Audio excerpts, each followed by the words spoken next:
Graça e paz, meus queridos irmãos e irmãs, tudo bem com vocês? Feliz sábado, primeiro sábado do mês de fevereiro. Quero compartilhar hoje uma mensagem de Deus para as nossas vidas. Se encontra no livro do Evangelho segundo escreveu Jesus Cristo, Evangelho de Jesus Cristo, segundo o evangelista Marcos, capítulo de número 8, Evangelho de Marcos, capítulo número 8, a partir do versículo 14. Marcos 8, a partir do versículo 14, que diz o seguinte: Ora, os discípulos se esqueceram de levar pão, e no barco não tinham consigo senão um só. Jesus os preveniu, dizendo: Fiquem atentos e tomem cuidado com o fermento dos fariseus e com o fermento de Herodes. E eles começaram a discutir entre si, dizendo: Ele diz isso porque não temos pão. Jesus percebeu isso e perguntou: Por que vocês estão discutindo sobre o fato de não terem pão? Vocês ainda não perceberam, nem compreendem? Tem o coração endurecido? Tem os olhos e não veem? Tendo ouvidos não ouvem? Não se lembra de quando partiu os 5 pães para os 5.000? Quantos cestos cheios de pães vocês recolheram? E eles responderam: 12. E de quando partiu os 7 pães para os 4.000? Quantos cestos cheios de pedaços vocês recolheram? Responderam: 7.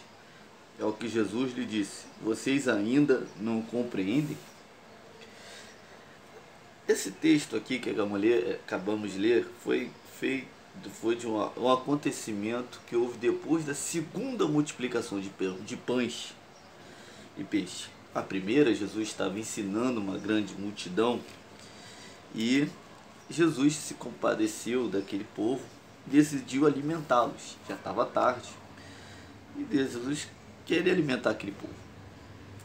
E Jesus perguntou: aonde compraremos pão?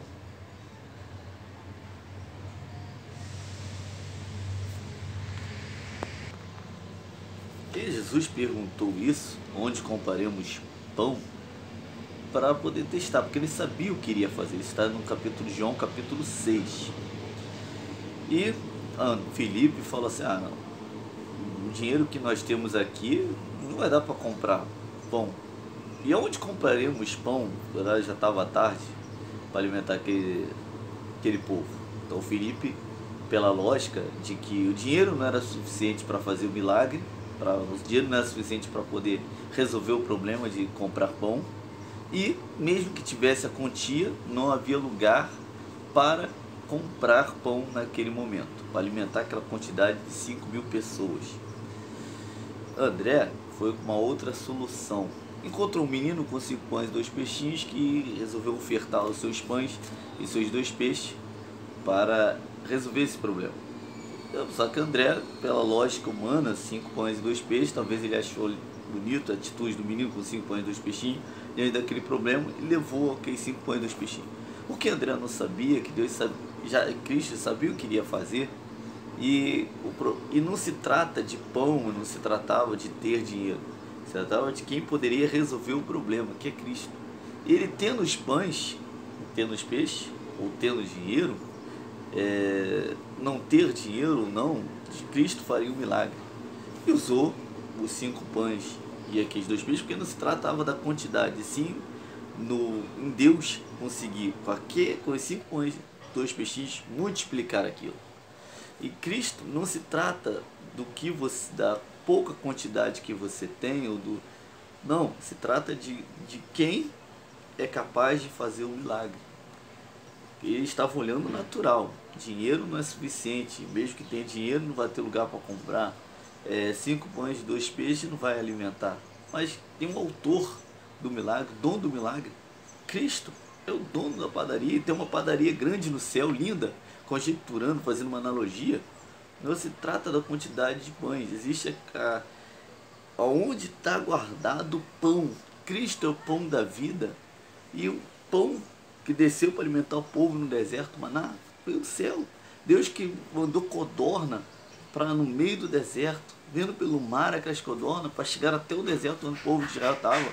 O milagre que aconteceu do mar se abrindo para o povo de Israel, o milagre do corvo alimentar Elias, o azeite da viúva que multiplicou, grandes milagres incríveis.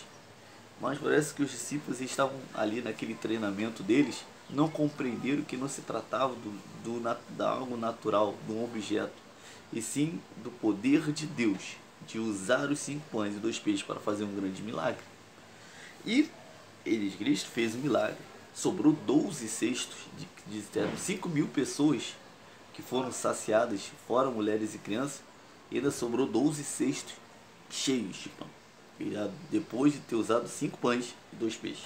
Agora Jesus fez uma nova multiplicação de pães. 3 dias o povo ali ouvindo Cristo, e Jesus não queria despedir a multidão, porque num deserto de viagem longa, com fome, poderiam desnutrição, passar mal, ter cansaço e cair pelo deserto e morrer. E Jesus, compadecido daquela multidão, falou: não vou mandar esse povo com fome, vou dar pão para eles, vou alimentá-los para que eles possam voltar para casa alimentados. E os discípulos novamente ali, naquele momento, eles não sabem como poderá, eles perguntam. Jesus falou, Jesus, versículo 3 do capítulo 8, se eu mandar para casa em jejum, desfalecerão pelo caminho, alguns deles vieram de longe. Mas os discípulos lhe responderam a Jesus: como poderá alguém saciá-los de pão neste deserto? A resposta dos discípulos é: como poderá alguém saciá-los de pão neste deserto? Espera aí, Deus saciou um povo com maná no deserto durante 40 anos. O povo foi saciado com maná no deserto, com codorna, com carne. Como assim? Como poderá alguém? Eles estão falando ali com Cristo, do autor da vida, Deus Todo-Poderoso, que enviou maná no deserto para saciá-lo, que fez grandes milagres no Antigo Testamento. E já saciou uma vez 5.000 pessoas. Já saciou, já aconteceu de novo. Só que o povo, eles esqueceram. O povo, os discípulos, como o povo de Israel, a memória deles, de acordo com as circunstâncias, com os problemas, tinha uma memória curta. Eles esqueciam facilmente das coisas, dos milagres de Deus. E um primeiro ensinamento que eu quero trazer para nós é sempre estar na nossa memória, que nós temos, independente da circunstância do problema que estamos passando, nós temos um Deus que já fez no passado, faz hoje, continua fazendo e continuará fazendo. Porque não se trata do que você tem, da circunstância momentânea que você enfrenta. O que se trata é você entender na sua fé de um Deus que já fez, continua fazendo e continuará fazendo até a consumação dos séculos, até a volta de Cristo. Quando Ele vier, estaremos para sempre com Ele. Ele vai continuar sustentando e cuidando da sua igreja até o último dia, até o dia da sua volta. Ele continuará cuidando da sua igreja.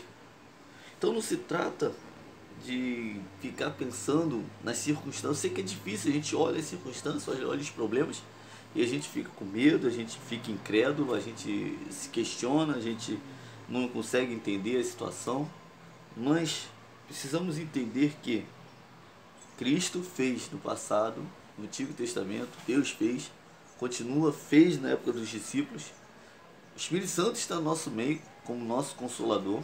Nós não estamos órfãos nessa terra, nós temos um Consolador, que é Cristo. E Ele continua fazendo, continua agindo. E o povo e os discípulos ali naquele momento perguntam: como alguém poderá saciá-los de pão nesse deserto? Cristo pode saciar nesse deserto. Enquanto estamos caminhando aqui nesse deserto, rumo a Jerusalém Celestial, rumo à nossa terra natal, rumo ao céu, temos alguém que pode saciá-lo, pode nos saciar nesse deserto. Não sei qual deserto, não sei qual problema, não sei qual vale, não sei qual problema que estamos passando. Mas enquanto não chegarmos na Jerusalém Celestial, enquanto não chegarmos na nossa terra prometida, temos sim alguém para nos saciar. Ele nos saciou no passado e continuará nos saciando, continuará nos guiando. Quando o povo de Israel estava para sair do Egito, tinha um mar na frente deles. Quando eles não viram saída, quando não viram escapatória, Deus abriu uma porta onde eles não conseguiam enxergar. O mar se abriu, eles passaram. Faraós e os egípcios foram tragados naquele mar. Mas o povo de Israel chegou dançando, pulando, cantando, louvando a Deus do outro lado. Porque quando nós não vemos uma porta, não vemos uma saída. Quando nós não vemos nada, Cristo vem e faz o milagre. Só basta nós acreditarmos e seguir em frente, crendo que o mesmo Deus que fez, continua fazendo e continuará fazendo pelo século dos séculos, até a consumação, até a sua volta, quando estaremos para sempre com Cristo, por toda a eternidade. Os discípulos, acabou aquele momento, Jesus fez o milagre, e depois de despedir a multidão, Jesus entrou no barco, foi levar os discípulos, entraram no barco, foram para uma outra região. Os fariseus chegaram e começaram a discutir com Jesus, querendo que Jesus lhe provasse, desse um sinal. Depois de Jesus fazer um grande milagre, os fariseus queriam um sinal. Olha o sinal ali, segunda vez que o pão se multiplica. Eles queriam um sinal. Parece que não viram o povo saindo, multidões alimentadas, multidões que foram saciadas pelo poder de Deus, mas os fariseus queriam um sinal.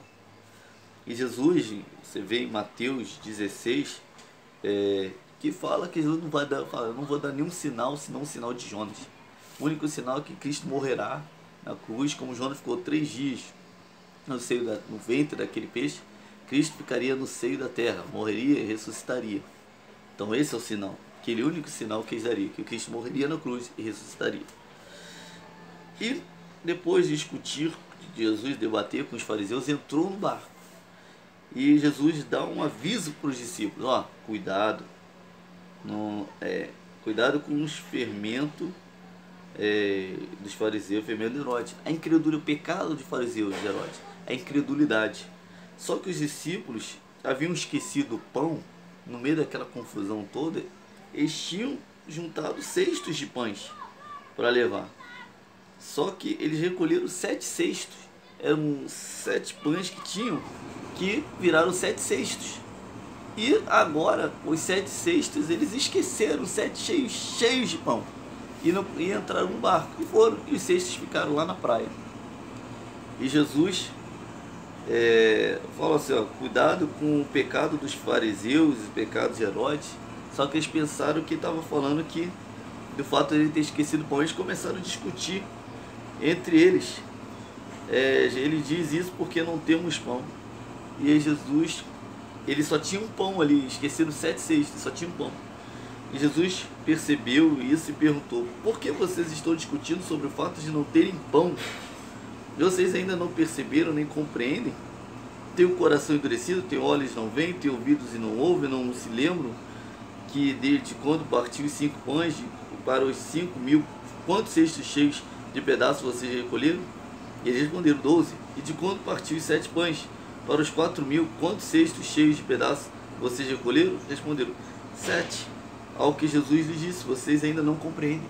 Eles tinham pão, e tinham o fazedor de pão, e tinha um padeiro dos padeiros que consegue com pão fazer 7 cestos cheios de pão, alimentar 4.000, alimentar 5.000, e ainda sobrar 12 cestos. Já fez isso antes. Eles estavam com alguém que tinha poder de fazer um pão, o único pão que eles tinham, multiplicar. Eles eram 12 discípulos.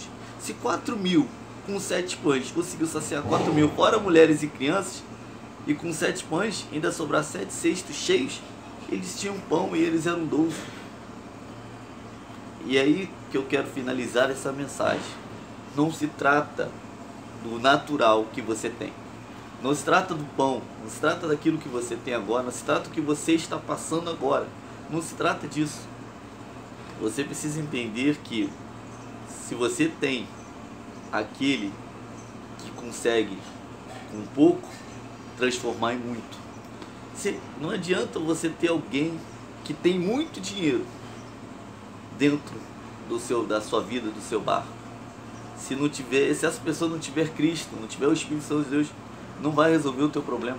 Porque não se trata da quantidade, e sim de quem tem poder para resolver a situação. O mundo está aí num caos. Está um caos em vários aspectos. Não adianta. Nossa, entra gente capacitada e não consegue resolver. Mas Cristo tem poder de resolver. Quando Cristo vier em glória, Ele vai resolver esse mundo. Vai fazer um novo céu e uma nova terra. Porque Ele tem poder de resolver. Se Cristo fez em 6 dias, 7º dia, descansou, mas em 6 Ele criou todo o universo. Tudo, toda a complexidade, tudo Ele criou. Ele é o autor da vida. Com a sua palavra, Ele era o verbo estava com Deus, e o verbo era Deus, através da palavra. Gente, traz a existência, Ele traz a existência. Começa na sua mente, lembrar que traz à memória aquilo que te faz esperança. Ele fez uma vez, faz de novo. Ele é capaz de fazer. Ele não mudou, Ele é o mesmo ontem e hoje, continuará para sempre. Até a consumação dos séculos. Ele continuará sendo Deus. Ele continuará aqui. O Espírito Santo é o nosso Consolador. E estará guiando a igreja. Ele fez, continua fazendo. E tem poder de suprir todas as nossas necessidades, segundo a sua vontade. Mas não se trata de Deus poder ou não poder, ter capacidade ou não de fazer. Porque capacidade de fazer tem.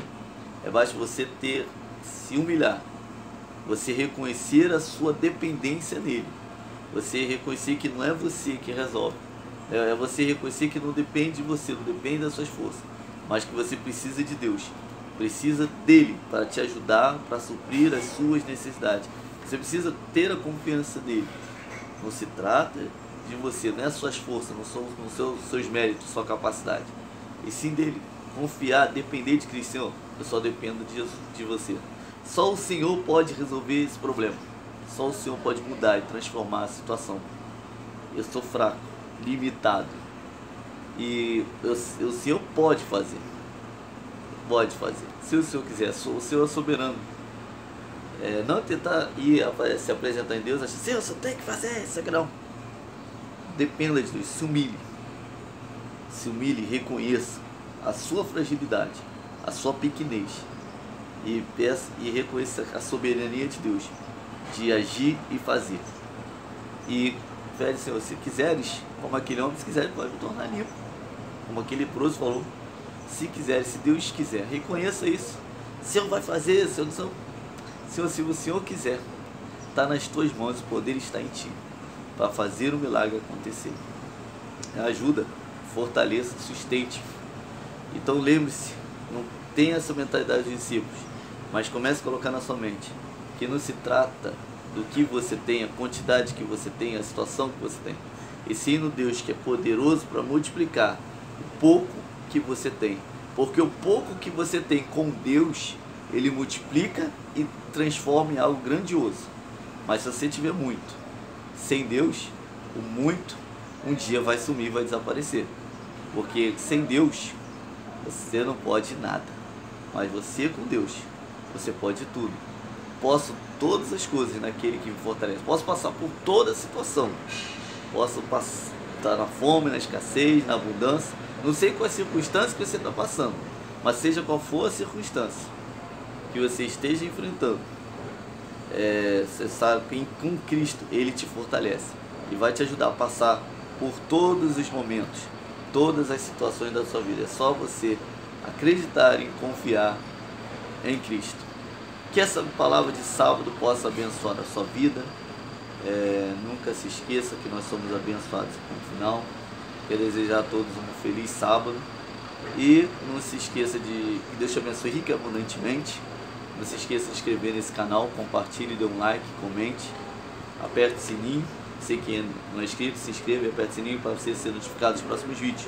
E divulgue essa linda mensagem com outras pessoas, com a sua família, com seus parentes, amigos, com todos.